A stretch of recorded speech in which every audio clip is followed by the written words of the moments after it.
Hi, I'm your host, Joe Fagan, and welcome to this edition of Discover West Orange. This monthly program dedicated to raising awareness and preserving our rich local history is sponsored by the Downtown West Orange Alliance. For those of my generation who grew up in West Orange, our collective memory bridges the gap between the town that was and the town that is. I'm referring to the contrast of two different West Oranges created by a modern-day Interstate 280. Today, a continuous ribbon of highway effortlessly snakes over two mountains, providing unrestricted ease of passage.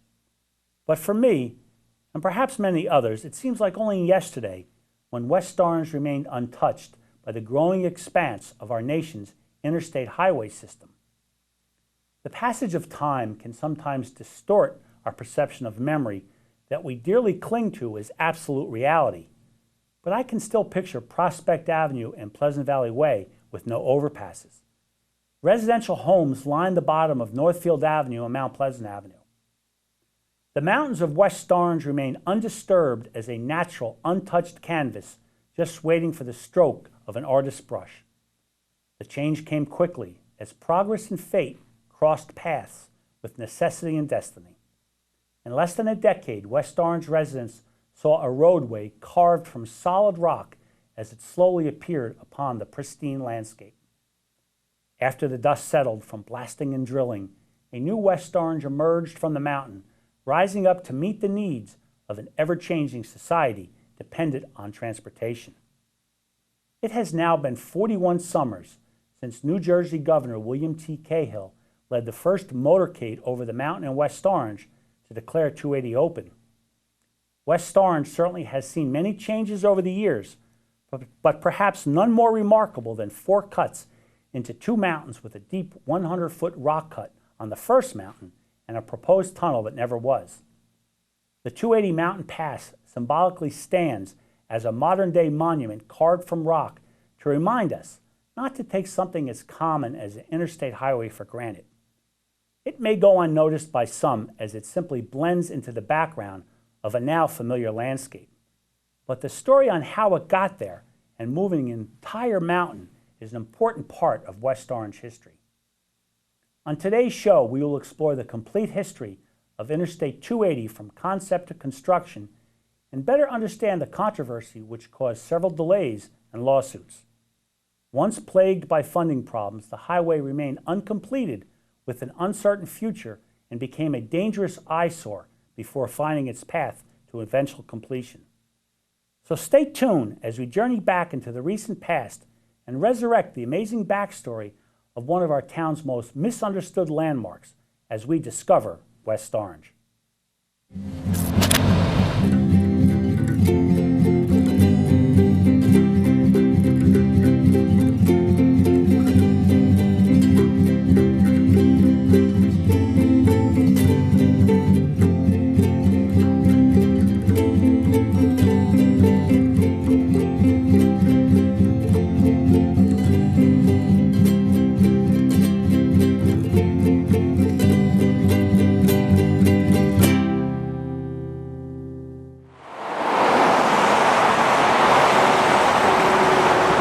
I'm here in Morris County at the western end of Route 280, which can be seen behind me. This is a low-lying area which is shown on older maps as the Hatfield Swamp. Drivers zip along this section of highway, perhaps unaware they are traveling on a raised roadbed. That's because this area by the Whippany River is often subject to flooding. The sign along the highway here says entering East Hanover, and we are about 5 miles west of West Orange. Although East Hanover is our physical location, the sign on 280 at this point could easily say, now entering West Orange. This is because when this section of 280 was constructed and the roadbed raised, it was done so using rock that was transported from the first mountain in West Orange to this location. The concept for the East-West Freeway was decades in the planning. But it wasn't until 1957 when it was officially given the designation of Interstate 280. At that time, it was determined that the route would pass through West Orange. But in East Hanover, it's not about the rock or the raised roadbed. It's about how the first mountain of West Orange got to East Hanover. Let's first take a look at what Interstate 280 is and where it goes. In the east is the New Jersey Turnpike, which is part of Interstate 95, which runs from Maine to Florida. In the west is Interstate 80, which is a transcontinental route beginning at the George Washington Bridge on the New Jersey side and running west to the Oakland Bay Bridge in San Francisco Bay. Interstate 280 is a vital 17-mile-long transportation link serving northern New Jersey. It passes through 7 towns, including West Orange, and coincidentally passes over the Passaic River twice. Once in Newark at the eastern end, and also at the western end as it passes from Essex County into Morris County at East Hanover. It also intersects with the major north-south route in New Jersey of the Garden State Parkway in East Orange. So for West Orange residents, they don't have very far to go to conveniently connect to any main highway going in any direction to any destination, near or far. The genesis for what would eventually become Interstate 280 actually began under the Roosevelt administration when the concept for today's National Interstate Highway System was first reported to Congress in 1939. At this time, the federal agency was known as the Bureau of Public Roads, and a report was written by Herbert Fairbank titling Toll Roads and Free Roads. It was the first formal description of what became the Interstate Highway System. 10 years later, the William A. Sickle Memorial Bridge over the Passaic River opened in 1949. It was named for a civil engineer from Newark who served Essex County for over 20 years. The new bridge was part of the Essex Freeway, which was a 1.1-mile highway named Route 25A, connecting Harrison to Newark. In 1953, a small western extension was added, and it was redesignated as New Jersey Route 58. The interstate highway system as we know it today actually began under President Dwight D. Eisenhower when construction was authorized by the Federal Aid Highway Act in 1956. Eisenhower was first influenced by his experiences as a young Army officer crossing the country in 1919 on the Lincoln Highway, which was the first road across America. When Eisenhower was serving as the Supreme Commander of the Allied forces in Europe during World War II, he had gained a deeper appreciation for the need of a highway system in the United States. He had seen how Germany's Autobahn network of limited access highways constructed in the 1930s aided transportation. Eisenhower further saw that it could become a necessary component of a national defense system back home. He recognized such a network of highways as he saw in Germany could provide key transportation routes both in peacetime and for military supplies and rapid troop deployments locally and nationally in the case of an emergency or foreign invasion. The federal government plan under the Eisenhower administration proposed an interstate in New Jersey along the Route 3 corridor previously constructed in the 1930s. But the New Jersey State Highway Department objected, stating it did not meet interstate standards and could not be economically modified to conform to them. A new route was then selected that would expand upon the existing Essex Freeway and renamed it the East-West Freeway. This is when Interstate 280 was born, because as I said earlier, it was given the official designation of 280 in 1957. With the official name of the new interstate established in 1957, only the precise route that the new East-West Freeway would take remained uncertain. The only thing for sure was that it would begin in Newark at the Stickle Memorial Bridge and incorporate the few miles of the previously constructed State Highway 58 and travel west through the towns of East Orange, Orange, and West Orange on its way to connect with Interstate 80. However, when it was revealed that the New Jersey Department of Transportation, who was responsible for construction, wanted to build an elevated highway through the Oranges, objections began to quickly surface from the towns along the proposed route. East Orange city officials were perhaps the most outspoken to the plan for an elevated highway, and for good reason. In the 1920s, the Lackawanna Railroad constructed an elevated railroad through East Orange and Orange to raise the railroad above grade. This cut through East Orange and Orange, creating a large, continuous poured concrete wall as an ugly eyesore on the landscape. The elevated railroad hurt commerce, divided the city in two, and resulted in a decline in property values over the years. The New Jersey Department of Transportation wanted the elevated highway because it could save on construction costs. But in the 1950s, when the Garden State Parkway was constructed, an elevated highway through East Orange was also proposed for the parkway. East Orange officials had successfully convinced the state then to construct a depressed roadway through the many residential neighborhoods of the city. This allowed East Orange to maintain what it classified as a quality of life and coexist with a busy highway through the city, rather than dividing it into two, as the Lackawanna Railroad had done in the 1920s. So East Orange filed a lawsuit and was fully committed to fight plans to make Interstate 280 an elevated highway through their city. They eventually won a decision against the New Jersey Department of Transportation and forced the highway to be depressed through East Orange and Orange rather than be built overhead. This victory for East Orange was similar to what they had won years earlier when the Garden State Parkway was constructed as a depressed highway in the 1950s.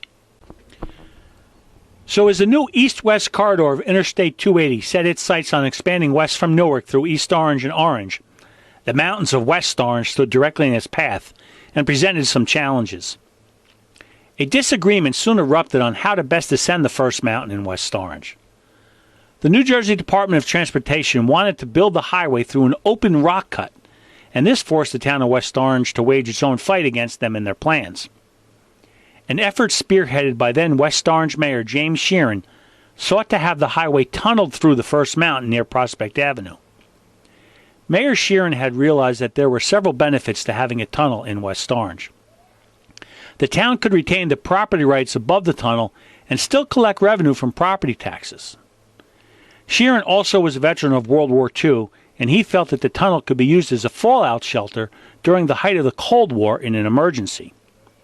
Sheeran's proposal was eventually defeated as being too costly, and plans for an open rock cut at a 6% grade for Interstate 280 through West Orange moved forward. In 1957, an overly optimistic completion date of 1961 was originally planned for Interstate 280. But these unforeseen setbacks and subsequent lawsuits caused many delays. Before we continue the story, let's take a brief break and go to Councilman Jerry Garino live at the West Orange Farmers Market. Hi, this is Councilman Jerry Garino, Council Liaison to the West Orange Downtown Alliance. I'm here today at the weekly West Orange Farmers Market, where you can come and enjoy weekly activities, fresh produce, and other fine edibles to take home and enjoy. The West Orange Farmers Market will be here from 12 to 6 weekly on Fridays up until October 31st. So come on down and have a great time, and come join me at the West Orange Farmers Market. Thank you, Jerry. With Mayor Sheeran's tunnel proposal for West Orange defeated, work on the open rock cut had begun. The construction for Interstate 280 through the Oranges began around 1960 and was undertaken by various contractors, each responsible for a different section of the roadway. In 1966, the entire Freeway project was dealt a financial setback, causing further delays. The United States Congress failed to approve the necessary funding for Interstate 280. Construction halted, and newly completed but unused sections of the highway could be seen around the Oranges, and they soon became dangerous eyesores. A feeling of bitterness had developed since land taken and cleared for the construction of the freeway had now gone unused. Orange, East Orange, and West Orange had considered a joint legal action against the state to recover lost tax rateables because the completed road sections remained closed and unused. Finally, by 1970, after nearly 4 years of construction sitting idle, new funding had been approved. Then New Jersey Transportation Commissioner John Cole said that completion of Interstate 280 would be given top priority. But still, no date was set for the opening. In June 1972, a key section between the Garden State Parkway in East Orange and Newark eventually opened. But many more sections still remained under construction. In the fall of 1972, Interstate 280 finally reached West Orange when 2 additional miles were completed and opened to Northfield Avenue. Construction on Interstate 280 in West Orange was being done by a Minneapolis, Minnesota contractor named S.J. Groves. They were awarded a contract in 1969, and they were also the contractor for the raised roadbed in East Hanover and Morris County. S.J. Groves, however, was faced with two dilemmas regarding construction. One, it was estimated that 1.5 million cubic yards of rock and dirt would be needed to remove to clear the route through the mountain in West Orange. They knew they needed to remove the rock, but they also needed a place to take it. The roadbed through East Hanover and Morris County needed to be built up through a low-lying area subject to frequent flooding. The solution for S.J. Groves was obvious. They simply could dispose of the West Orange rock by taking it and using it as fill for the raised roadbed in Morris County. But not so obvious was the means of transportation by which the rock would get there.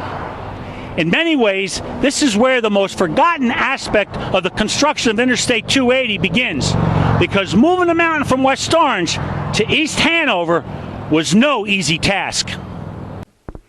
To remove the rock from the mountain, S.J. Groves used special equipment manufactured by Ingersoll Rand called crawl drills. They were situated above the rock and driven by portable air compressors. At first, progress was slow, but the drills could average digging between 400 and 500 feet a day through the rock. This drilling or pre-splitting of the rock allowed blasting to make smooth and uniform cuts, creating the steep incline of cliffs to emerge from the rock cut. In only a short amount of time, progress could be seen, and the cut through the mountain started to take form. Even today, decades after 280 has opened, evidence left behind by the boring of the crawl drills can still be seen in the rock cut. As the blasted rocks fell, carving out the roadway, huge piles of excavated debris soon accumulated and need to be carted away to be used as fill in East Hanover. Most contractors could accomplish this task by using a fleet of dump trucks. But S.J. Groves soon realized the staggering equipment costs this would entail. It was estimated they would need a fleet of about 50 dump trucks traveling over local roads and subject to local laws and restrictions. This would also create a dusty annoyance and loud nuisance to town residents. Besides, traversing the hills of West Orange with heavy loads over steep inclines, such as Eagle Rock Avenue and Northfield Avenue, would quickly wear down the tires, which would be needed to replace frequently. The shortest route between West Orange and East Hanover actually was a previous completed section of the highway by another contractor between the two towns. A feasibility study by the Cleveland consulting firm of the McDowell-Wellman Company determined that the most cost-effective way of transporting the rock would actually be by train over Interstate 280 itself.